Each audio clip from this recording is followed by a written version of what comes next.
নমস্কার। আজকে আরো একটি মঙ্গলবার আমি একটি নতুন পর্ব নিয়ে চলে এসেছি।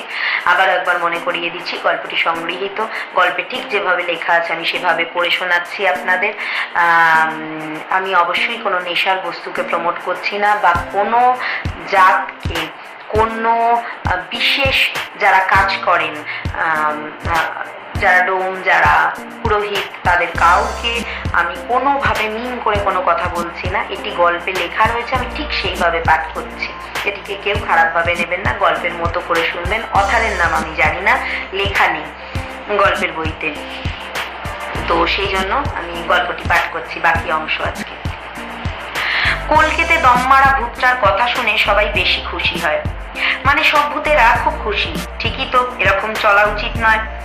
ভূতেদের মধ্যে একজন বলল, আচ্ছা, শ্মশানে শ্মশানে এরকম যে জোর জুলুম চলে, তার জন্য সরকার কেন ব্যবস্থা নেয় না? দম মারা ভূত বলল, আরে সরকার তো আইন করে রেখেই খালাস, ঠিক মতো কে আর মানছে? যদি সেরকম কোনো ঘটনা ঘটলো, মানে ওই সব পুরুত ডোমেরা এমন এক জায়গায় টাকা পয়সা নিয়ে ঝামেলা করলো, দেখা গেল তারা বেশ প্রভাবশালী লোক, তখন সরকারের টনক নড়ল। কিছুদিন কড়াকড়ি চললো, তারপর আবার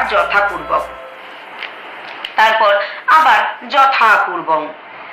আরে বাবা, পুলিশ বা প্রশাসনের পক্ষে সবসময় তো দেশের সব জায়গায় চোখ রাখা সম্ভব নয়। তাই আবার যখনই সুযোগ পাচ্ছে এইসব ঝামেলা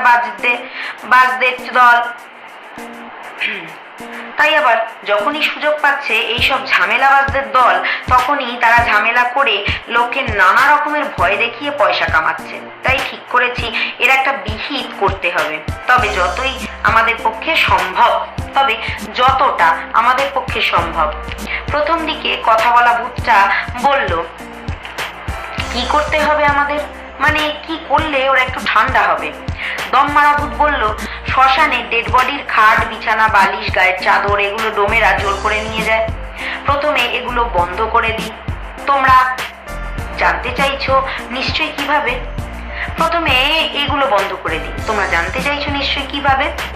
আমি বলি কি, যখনই কোনো ডোম এসব জিনিস হাত দিতে যাবে, তখনই আমরা ওগুলো সব ওদের হাত থেকে কেড়ে নেব।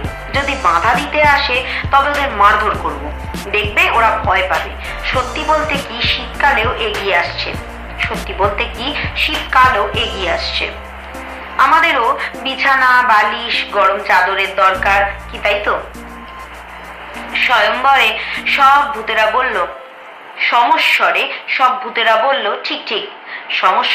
ভূতেরা বলল, ঠিক ঠিক। তাহলে ওগুলো যদি আমরা আমাদের প্রয়োজনে নিয়ে যাই, তাতে কি কোনো আইনে আটকাচ্ছে? সবাই বলল, না না। আবার দেখো, অনেক গরিব মানুষ আছে যারা রাস্তায় থাকে, শোয়, রাস্তায় যাদের ঠিকানা, আমরা যদি তাদেরকেও কিছু বিলি করে দিই, তাহলে তাদেরও ঠান্ডার মধ্যে অনেক উপকার হবে। সমস্বরে ভূতেরা বলল, সত্যি সত্যি। তাহলে এই আলোচনায় এটাই ঠিক হলো যে ওই সব বিছানা, বালিশ, চাদর কিছু আমরা নেব আর কিছু রাস্তার গরিব মানুষদের দেব। আমার এই চিন্তাধারার সঙ্গে তোমরা একমত হবে কি? ভূতেরা সমবেতভাবে 100 বার, 1000 বার,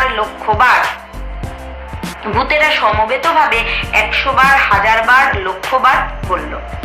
দম মারা ভূত বলল, বেশ, তোমাদের মতামত আমাকে বেশ খুশি করেছে, প্রেরণা জুগিয়েছে। তাহলে আর দেরি নয়, এখন থেকে কাজ শুরু করা যাক। সবাই হাতে হাত মিলিয়ে ধরো গো। এই কথা শুনে সব ভূতেরা বেশ উৎসাহিত হয়। ভূতের দল রেডি হতে থাকে অ্যাকশনের জন্য। ওদিকে অজ্ঞান হয়ে পড়া সেই লোকটা এবার উঠে দাঁড়িয়েছে। সে পুরোপুরি সুস্থ না হলেও একটু সুস্থ বা কিছুটা সুস্থ, তবে সে নিশ্চিত শ্মশানে এখন ভূত আছে। নিজের চোখে সে যা দেখেছে তা ভূত ছাড়া আর কারো কীর্তি নয়। যদি এটা ভূত না করে কোনো ম্যাজিশিয়ান করতো, তবে সে ম্যাজিশিয়ান এতক্ষণ দেখা দিত। ফলে শ্মশানে উপস্থিত অন্যান্য লোকজনেরা কেউ কেউ কম বেশি হলেও ভয় পেয়েছে। তাই এ ঘটনা নিয়ে হেলাফেলা করলে চলবে না। ভূত বলে কথা, তাও জায়গাটা আবার শ্মশান, যেখানে ভূতেরা আনাগোনা করে থাকে। ফলে সবাই বেশ সতর্ক হয়। লোকজনেরা সবাই সতর্ক হলে হবে কি, ভূতেরা তো আজ কীর্তন করবে বলেছে, সেটা তো দাহ করতে আসা লোকেরা জানে না। আরে বাবা, জানবে কেমন করে? ভূতদের গতিবিধি কি মানুষ আঁচ করতে পারে? তেনারা কখন কোথায় কোন খেয়ালে কি করবেন তা বোধহয় দেবতারাও সঠিক বলতে পারে না। তাই সেই ভূতের এখন প্রস্তুত। দমমারা ভূতটা ওর কথার ছলে সঙ্গীদের কাছে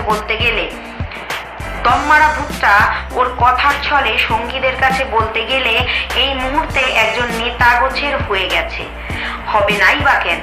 কোন গোষ্ঠীর যদি কেউ একজন নিজেদের স্বার্থের জন্য অন্য সবাইকে বুঝিয়ে নিজের বশে আনতে পারে তবে সে তো তাদের কাছে একজন নেতা বা ওই জাতীয় কিছু বলে চিহ্নিত হবে।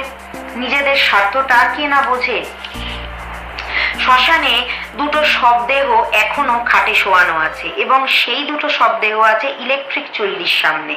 কাঠের 4টে চিতার মধ্যে এখন দুটোতে শবদেহ দাহ হচ্ছে আর দুটো খালি। তাই টার্গেট হলো খাটে শুয়ে রাখা শবদেহ দুটো।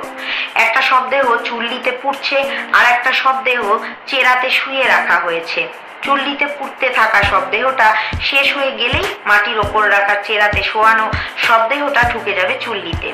খাটের শবদেহ দুটো নামলেই ওরা মানে ভূতেরা ওদের অ্যাকশন শুরু করবে। সেই মতো যে যার পজিশন নিয়ে নেয়। শুধু দুজন ভূতকে পাঠিয়ে দেওয়া হয় কাঠের চুল্লির কাছে পাহারা দিতে।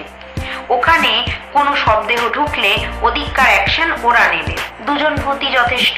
শ্মশানে এখন রটে গেছে ভূত এসেছে, সবাই যেন সাবধানে থাকে। তাই কেউ কেউ রাম নাম জপছে মনে মনে।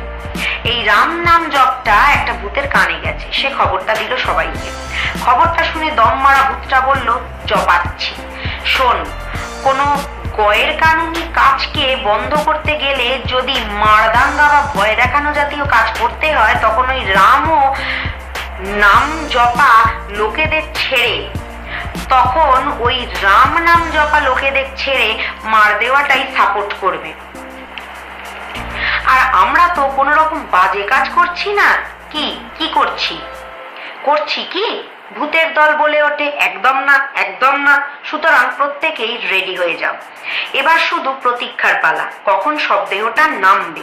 অবশেষে প্রতীক্ষার অবসান। চুল্লিতে ঢোকানোর জন্য শবদেহটা এবার ঢুকবে চুল্লিতে। শবদেহটাকে তুলে নিয়ে যাওয়া হলো চুল্লির সামনে। লাইনে থাকা পরবর্তী লাশ নাবিয়ে নিয়ে শুইয়ে দেওয়া হলো বাঁশের সরু কঞ্চি দিয়ে তৈরি করা চেরার উপর। এবার শুরু হতে চলেছে আসল খেলা। এবার ডোমের সাগরেদ যেই খাট বিছানায় হাত দিয়েছে অমনি একটা ভূত তার পাছায় ভীষণ জোরে চিমটি কেটে দিল। ব্যাস, কোথায় যায় সে? প্রচন্ড এক চিৎকার করে উঠে সেই মরার খাটটার উপরে পড়ে গেল। অন্য সব ডোমেরা ছুটে এলো। তাদের আসতে দেখে চিমটি খাওয়া ডোমটা ওদের গালাগালি দিয়ে বলল যে কে তাকে এত জোরে চিমটি কেটেছে। সবাই তো ব্যাপারটা শুনে অবাক হয়ে গেল। সবাই তাকে বলল যে তোর ভুল হয়েছে, সে কোনো কিছুতে খোঁচা খেয়েছে। কিন্তু খোঁচা খাবে কি করে? এখানে এই ফাঁকা জায়গায় কি আছে যে তার খোঁচা লাগবে? তাই তো। তবে যাও, সেই ডোম ব্যাটা উঠে দাঁড়িয়ে খাট বিছানা নেওয়ার জন্য তৈরি হলো। সে আরেকটা ছেলেকে ডাকলো বিছানা বালিশ চাদর নেওয়ার জন্য। ওরা দুজনে মিলে যেই নিয়েছে খাট বিছানা চাদর, অমনি দুটো ভূতে মিলে একজনকে চাদরে পেঁচিয়ে মুড়িয়ে দিল, আর একজনকে খাটের ওপর ঠেলে শুয়ে দিল। কি ব্যাপার, কি হলো? শ্মশানে ইলেকট্রিক চুল্লির জায়গাটায় দাহ করতে আসা লোকজন যাদের নজরে এই ঘটনাটা পড়লো তারা সত্যি তাজ্জব বনে গেল। ধন্যবাদ আজকের জন্য গল্পের এইটুকু অংশ। পরের দিন আরো গল্পের বাকি অংশ নিয়ে চলে আসবো। তবে হ্যাঁ, একটা কথা বলছি, অনেক সময় আমার কথা বলায় মাঝে মাঝে একটু আগুপিছু হচ্ছে। তার কারণ হচ্ছে প্রিন্টিং এর সময় অনেক সময় মিস্টেক হয়ে যায়। তো বইতে প্রিন্টিং মিস্টেক প্রচুর রয়েছে। সো সেখানটাতে আমাকে নিজের মতো করে সাজিয়ে বলতে হচ্ছে। সেই জন্য কোনো জায়গায় একটু ওরকম ভুল ত্রুটি হচ্ছে। তো আজকের জন্য ধন্যবাদ, টাটা। পরের দিনকে বাকি অংশটা নিয়ে চলে আসবো। আর ভুল ত্রুটির জন্য আমি আগে থেকেই ক্ষমা প্রার্থী।